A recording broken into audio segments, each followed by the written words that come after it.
The medieval poet who wrote the Canterbury Tales is, of course, Geoffrey Chaucer, a very remarkable man.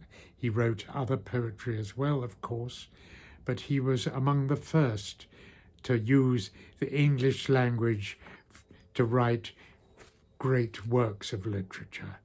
And the Canterbury Tales and his other poems are undoubtedly great works of literature.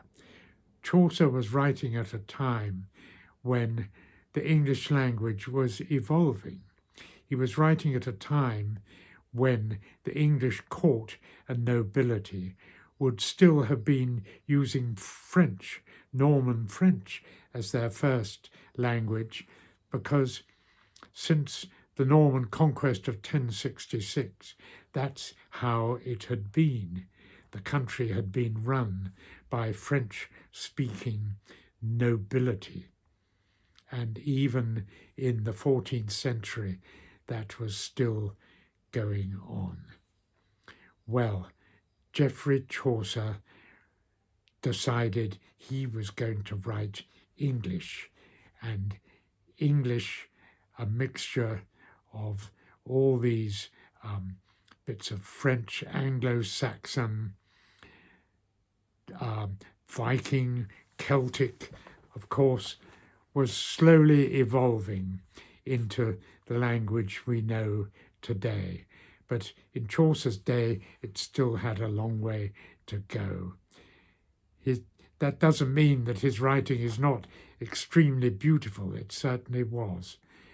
But it was quite a novelty in his time. And today, it's quite difficult to decipher. I'll give you an example now of his writing, the prologue to the Canterbury Tales, the first few lines, but I'm going to read it in modern English because it's quite difficult to grasp in Chaucer's English unless you've sort of given it considerable study and thought beforehand. Here we are. The prologue to the Canterbury Tales begins like this. When April with sweet-smelling flowers has pierced the drought of March to the root, and bathed every vein in such liquid, by which virtue the flower is created. When the west wind, with its sweet breath, in every wood and field has breathed life into every wood and field, the tender new leaves and the young sun has run half its course in Aries, and small fowls make melody, those that sleep in the night with open eyes. So nature makes them in their hearts. Then folk long to go on pilgrimages, and palmers to seek foreign shores, to distant shrines known in various lands, and specially from every showers of England to Canterbury they travel, to seek the holy blessed martyr who helped them when they were sick. And that story of the little band of pilgrims who meet in London at the Tabard Inn in Southwark and wend their way slowly through the Kentish countryside to Canterbury, to the shrine of St. Thomas à Becket, the English archbishop who was murdered at the behest of English Plantagenet King Henry II in the 12th century, is an unforgettable poem. It's so full of beautifully related stories and characters delightfully described by Chaucer in great detail. It gives us a wonderful picture of English life in the 14th century. I highly recommend it.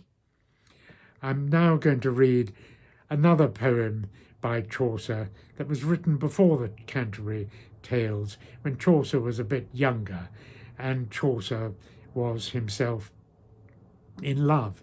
It's a very simple poem of love called Merciless Beauty, and it's written by a man obviously in thrall to a very beautiful woman.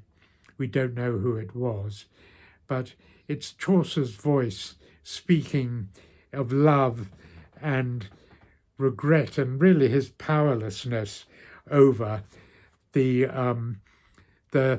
beauty of this lady. I absolutely love it, and I hope you like it too. Here we are, Merciless Beauty. Your eyes too whole slay me suddenly. I may the beauty of them not sustain. So wounds it throughout my heart keen, unless your word will heal all hastily my heart's wound while it is still green. Your eyes, too whole, slay me suddenly. I may the beauty of them not sustain. By my truth I tell you faithfully that you are my life and death, the queen. For at my death the truth shall be seen. Your eyes, too whole, slay me suddenly. I may the beauty of them not sustain. So has your beauty from my heart chased pity, though it avails not to complain. For pride holds your mercy by a chain. Though guiltless, my death you have purchased. I tell you truly, needing not to feign, so has your beauty from your heart chased pity, that it avails not to complain. Such a sweet, simple, tender voice of submission and acceptance to the fact that the man is in love. I absolutely love that. And I thank you for listening. I thank Chaucer for writing such beautiful words and giving us that voice that speaks to us over almost 700 years about love and our inability to control it.